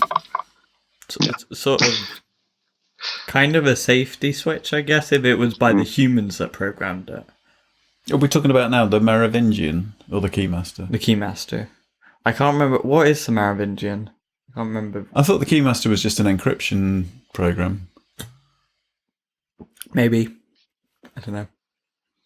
But the more sort of broad philosophical point to it, rather than literally what it means within the plot. Yeah. That's actually. I've probably told this story before on the podcast. The Wachowski brothers, I believe now Wachowski sisters, put all the actors through basically philosophical exams to check that they understood what they were talking about in the scripts, and the only person to pass it first time was Lawrence Fishburne. He thought it was really easy, but everyone else struggled. The one that freaked me out a little bit was the Oracle. Well, she's the balance, isn't she? Yeah. Probably. Yeah. I gotta go and watch all these again now. I never really understood. I know there's been criticisms of the CGI in 2 and 3. Well, the CGI, you're going to get criticisms in all CGI, aren't you, now? Because if anything I that was actually done thought, then, but I thought it's going to look dated now. Anything done five But years even now, when ago, I watched it now, I think it looks fucking awesome. But because what people are going to say about the Lion King in 5 years' time, instead of CGI, and that looks crap, even though it looks phenomenal now. yeah, Just the way of the times, isn't it? I just don't really get the necessity of it now because we've already had that story told. Yeah. And That's just another. like the Lion King. well, you haven't With the original but you haven't animation. seen what the story is going to be of the new one. Yeah, I have. What, Matrix 4? No, not the Matrix 4. What? The Lion King. Oh, the Lion King.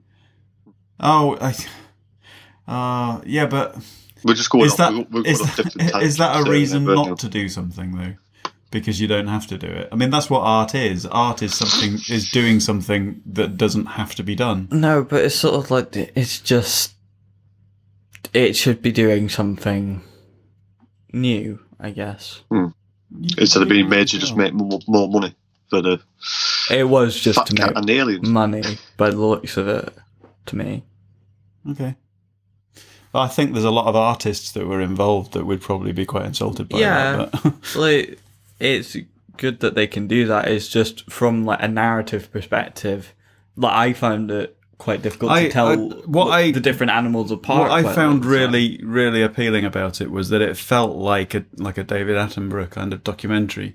It was like the merging of two mediums. It was like that story, but it was given a kind of It's just they have a so much realism. more character when they can have cartoonish expressions rather they're than anthropomorphized, realistic. yeah.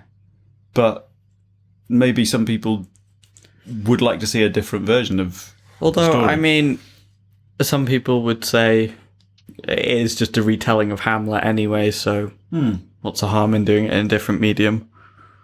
Yeah, I mean, why do the animated version if Shakespeare did it already? I don't know. I mean, Anyway, we're on. Yeah. Tangents. Just to continue with the statement here, there's no debate, but that's kind of a misnomer. Well, there is. So you're wrong there. Laws of nature have not and cannot be violated or would stop breathing. But that's that is doublespeak. That's 1984. Talking about cognitive programming, saying there's no debate is evidently doublespeak. Yeah. Because just by saying there's no debate, you're engaging in debate. I mean, with that is sort of like the laws of nature aren't things that are very set in stone, shall we say. They are sort of defined by themselves, and we just sort of note down what we observe they are, rather than it is that because we've written it down as that, if that makes any sense. Like we describe it, it doesn't describe what. Isn't Australia supposed to be a hoax as well? I think so, according to them, but What, the fires? No, just Australia in general. just So it the doesn't entire actually exist. continent of Australia. That's the level of Right. Okay. Yeah, so that doesn't exist. according to some. Okay. Flat earthers. Yeah, it's mainly flat earthers. I think some other people don't think it exists. I think I can probably get a few people to disagree with that, but I don't understand. No, they're in. I just can't understand. I just can't compute in my brain. It just doesn't think of these people. I understand people are entitled to their opinions and up to what their beliefs are. All Australians are either in on a conspiracy or they're in a Truman it just Show. Baffles. It's just baffling how these people think. Mm. But they probably think the same as rational people. Well, insulting them. I don't know. Yeah. Confusing. Very confusing. And then in brackets it says research the laws of thermodynamics. I already knew a bit about it anyway, but I just did, and it makes no sense. that statement because it's sort of like, yeah, saying that, like laws of thermodynamics, and I don't know, what are you religiously? I'm not sure if we've asked you this before. I was brought up as a Christian, Right? and I just something's out there, but whether it is or not, I don't know. Okay. I'm not atheist, but I do have a religious background in Christianity. Right. That makes sense. So, but coming back to the thermodynamics bit, and I think this relates to the whole existence of space as such. The experiment that was done, what is space in a literal sort of scientific sense? I mean, is it literally just a vacuum? Kind of the bit in between stuff. Yeah. So the experiment that we've seen Brian Cox do with the feather and the bowling ball. Well, he didn't personally do it. No, but we've seen it televised that he set that up and showed the results and stuff, where they make a vacuum in the room and then drop the feather and the ball. Is he saying that none of the rest of that space in that room exists except the feather and the bowling ball? Well, it's not matter. So the equation... But that is space then, isn't it? It's not outer space, but it's the same. It's the same. It is stuff. Space, but like the reason that is the force that they produce from their mass. That's sort of counteracting. No, that's counteracting air resistance that would otherwise exist, and that's why we observe different in air, like the air resistance. Yeah, no, I'm not talking about what the experiment was for. I'm talking about what's in that chamber with the feather and the bowling ball. Yeah, the space does exist because it's within an enclosed place. Right, so... Like, if it's in a room, then that kind of is creating that space in of itself. So is what he's saying then that the only way that space, like the universe of space, would exist would be if it was an enclosed system? You can't have space as a thing going on forever and ever, infinitely. Well, the definition is really, really weird. So. Yeah, but this is kind of a bit where it gets blurry because I think the current idea that a lot of scientists are going for is that the universe isn't infinite. I mean, it's constantly expanding, but it also doesn't have an edge.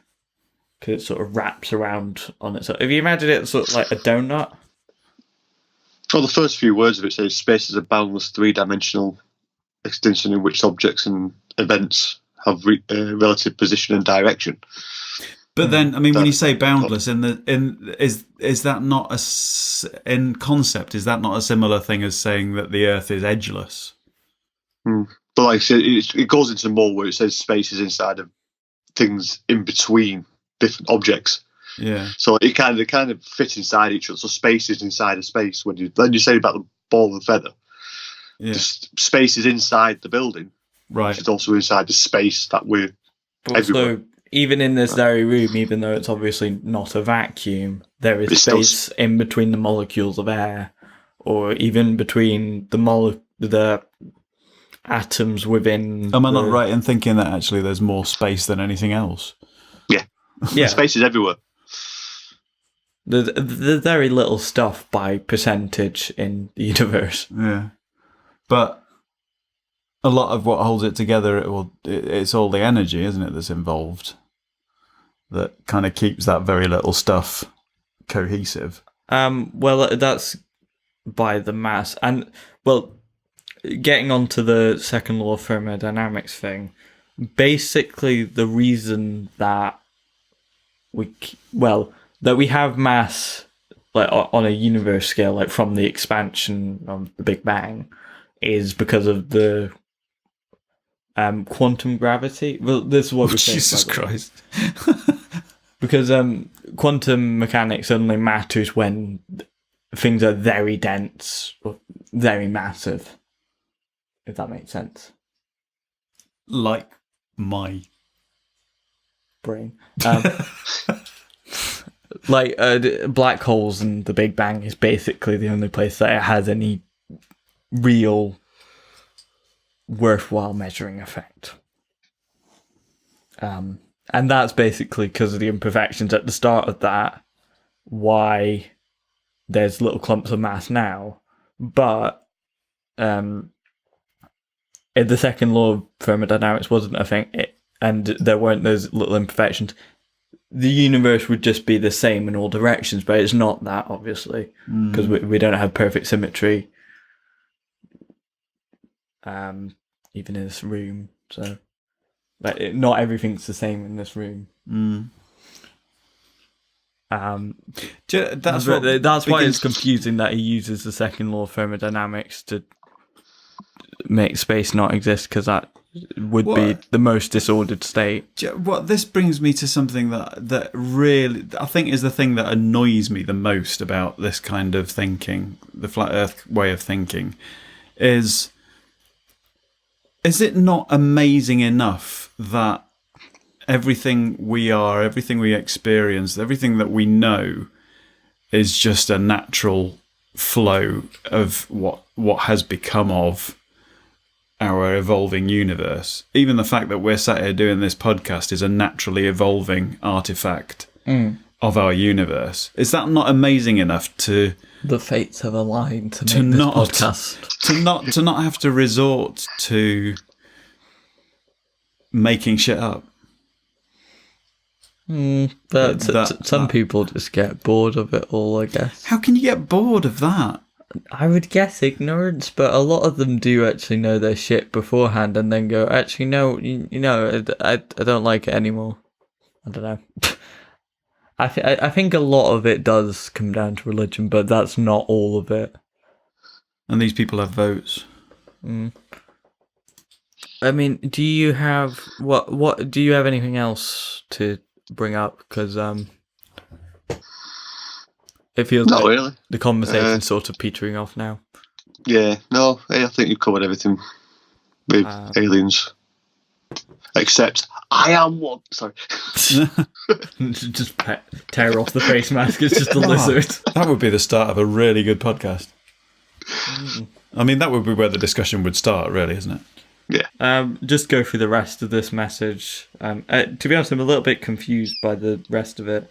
I'd rather let grown adults continue with their leaps of faith and stay content and happy in their religion on this, albeit fake religious day of the week. Is it a religious day today? Sunday for Christians, I think. Yeah. Oh, right, okay. Yeah.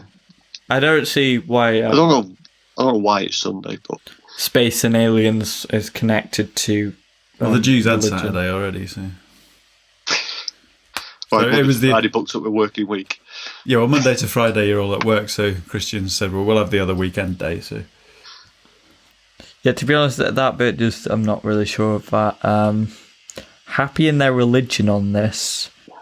As far as I'm aware, aliens aren't particularly connected to any religion other than, like, up in the heavens above, like, different realms. I've being never in anything ever heard of religion and aliens being, or a religion towards aliens. I mean, Scientology not something to do with that. Really. Yeah, but they believe water has memory, and if it does, then God help it. Am I thinking right? That was Tom Cruise. Yeah, as well. Yeah. Well, I think he's very short, isn't he? Tom Cruise was like brought into that, and I'm not sure. There's probably been an expose on this at some point. Like they do some sort of kind of, I guess, blackmail, but also indoctrination to try and keep those people there to try and promote their religion. But I think it's a lot connected to these pyramid schemes, to bring up an earlier topic. All comes full circle. They're basically just trying to get money off of people with not enough to do. But I've never heard of any religion towards aliens. So I don't know why you bring religion into it. The leaps of faith, I mean, believing scientists. I mean, I guess believing people in general is kind of a bit of a leap of faith, but I still believe in humanity. That's very broad, though, isn't it? It's that's great. That's grasping at straws that you believe in because we have to believe what other people have wrote in the past. Yeah, you can disappear into insanity though. If you take that to its logical conclusion, because you have to really believe that you yourself exist to kind of carry out a normal life. You can't prove to yourself that you do, unless you're going to go along that "I think therefore I am" route. But you can't prove anything beyond that, other than my whole existence might just be a you can measure yourself, fantasy. But then you're into Bohemian Rhapsody territory, right? I don't know. I mean, I would say that it's kind of a shame that we couldn't get the flat Earth run, but to be honest, I don't think I could. I don't think it would have lasted 10 minutes. Yeah, I think I would struggle to keep a conversation going there. It would just be quite frustrating, I think. But I feel like if we could have been like a cat playing with a toy, that would have been. But that feels a bit cruel. Yeah, but it also would have got very, very old and boring very quickly, I think. Yeah. I always feel... We could have cut him off. Yeah. I mean, I kind of feel bad making fun of some people for their beliefs, but, I mean, it's sort of like, well, don't have stupid beliefs then, and you won't get made fun of. Well, if you'd bothered to come on and defend them... I guess. He might, I doubt it, but he might have made some points. We might have kind of at least part way understood where he was coming from, even if we didn't agree with his, just to understand why he believed what he did, not to agree with those beliefs, but just to kind of have a bit more sympathy for him. But if you're gonna just send him a remote message that ends up with discussion over, Craig, our message back, if you want to let him know, is no, the discussion's not over. You just didn't take part. Yeah, but the invitation. It all goes back to he's a crackpot. Yeah, there is a debate. Is is there a debate? I suppose there is. On what? On the flat Earth thing. And he's saying a debate over from the opposite side, but is there? Well, like I was going to say, my brain example was if you go to Blackpool Pleasure Beach, Blackpool Tower, they've got them telescopes. Yeah, I can see. I think they've been rated up to 150 to 200 miles. Yeah. If you can see that far when it's completely clear, why can't you see the other side of Ireland? Because Ireland's not that far away. It's 92 miles, but you can't see it because of the curvature of the Earth.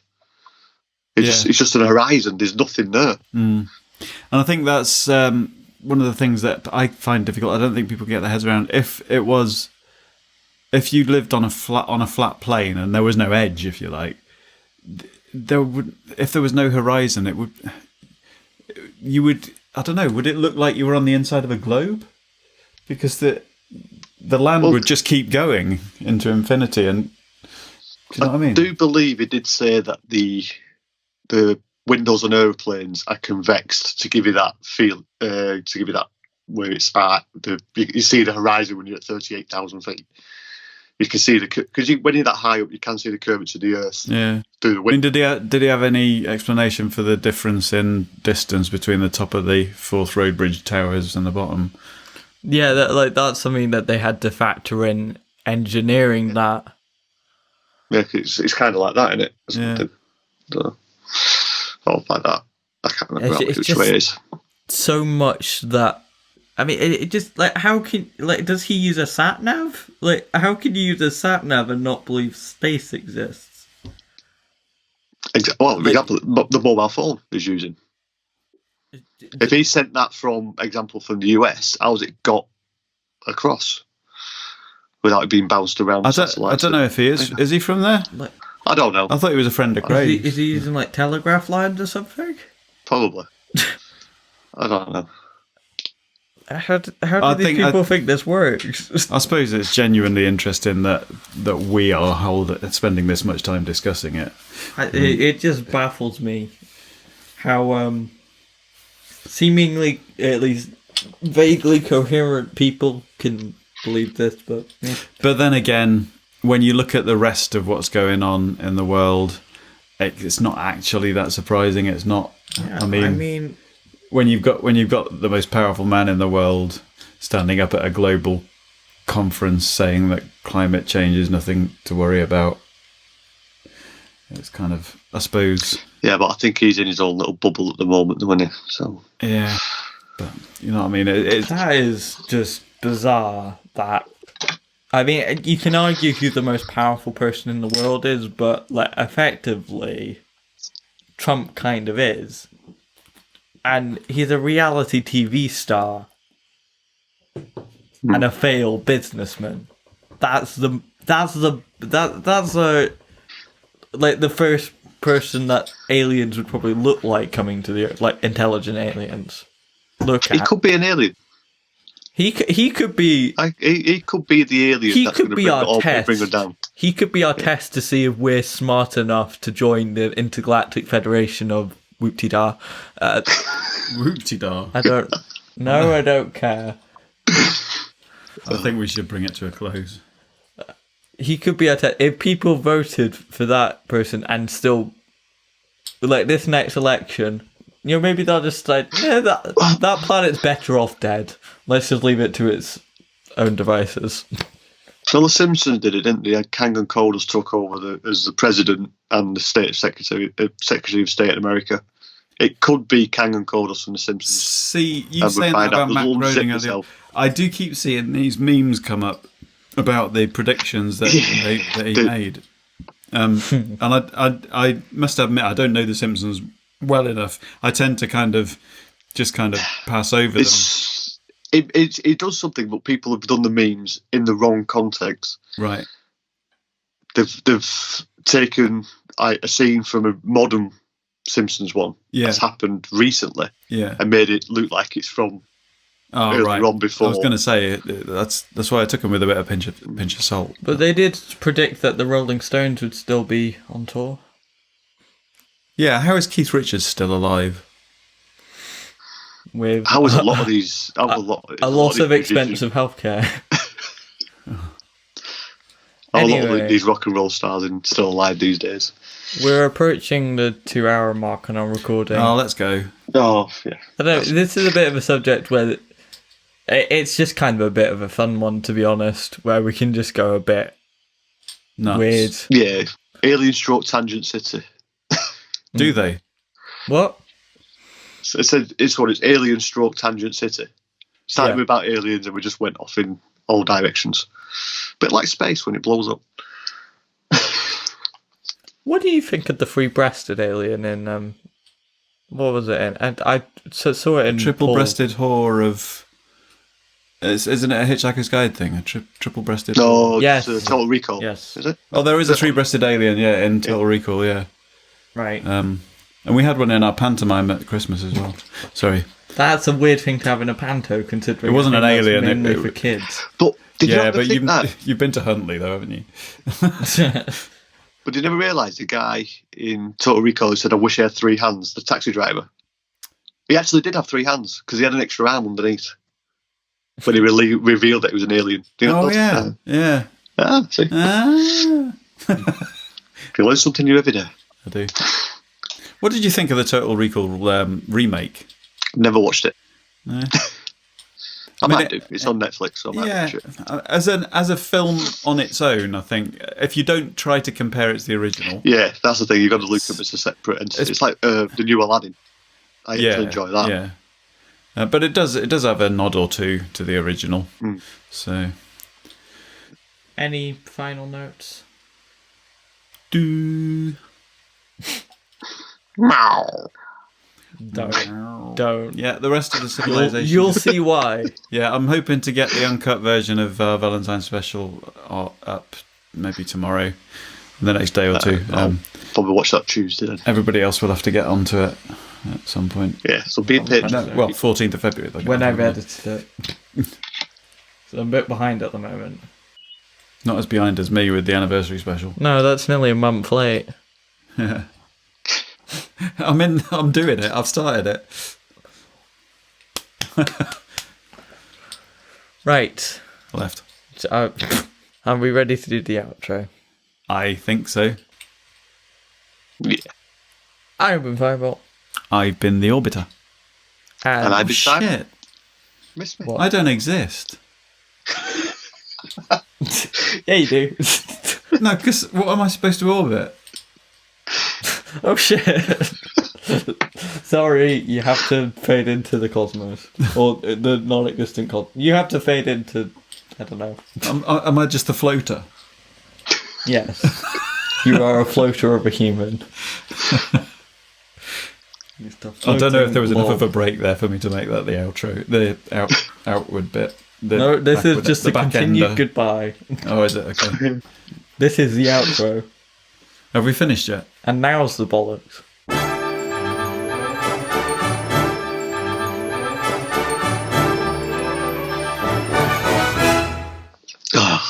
I've wasted all the good stuff. Did you enjoy this podcast, Simon? Yeah. Do you know, this is one of those, I feel like it was... a lot of these, I think, are a bit shit when you're doing them, but then when you listen to them back afterwards... Because you've edited out the pauses where we're not sure what to say. Yeah, there was a few of them. Yeah. Through the awkward side. Well, it's just it's a subject where You've got to think as well. You've got to think a little bit. it's not particularly deep, and obviously we can't really relate it to any of our lives. So it's just very speculative and sciencey other than that. Well, I've got a bit more input on this one because the last one was about children and I haven't got any. So Right, yeah. That's true. Have you got some aliens then? yeah, I've got a 2-foot John Cena staring at me at the moment. He's a bit like an alien. Who? John. John Cena. It's one of these John Cena teddies from years ago. All right. Yeah. It's like, okay. It talks to you. Dear. Yeah, it's creepy. Yo, you can't see John Cena. Yo, I'm John Cena. What the fuck? Oh, my stomach. Don't do that again, man. That's been staring at me all the way through. Okay. I've got some weird stuff in this man cave, I tell you. I'm sure you do. Are you wearing a Stormtrooper hoodie? No, Stormtrooper onesie. Onesie, sorry. Yeah. Okay. Yeah, I've had a bit of a cold today, so I want to stay warm. Right then. Have we run out of juice? Yeah. Loose, a bit loose. What's the next episode? Exploitation, I think? No, we've done that. We did that last time. Oh, we have, haven't we? Yeah. I don't know. Oh! Extremism. Extremism. That sounds like Extreme. could be a fun one.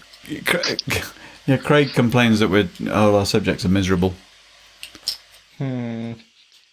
No, they might sound like that, but then once you get in the flow, it starts coming through. Extreme podcasting. You need to get Nick on for that then.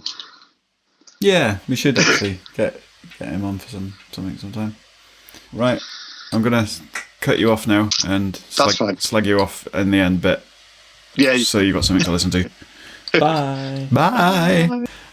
Fooled you. We're not really going to talk about you at all. What a wanker. I said that about Craig last time. You're so unoriginal. I forgot. I've had a busy week, 2 weeks. Oh. Fuck you. This podcast is part of the After Dark Podcast Network.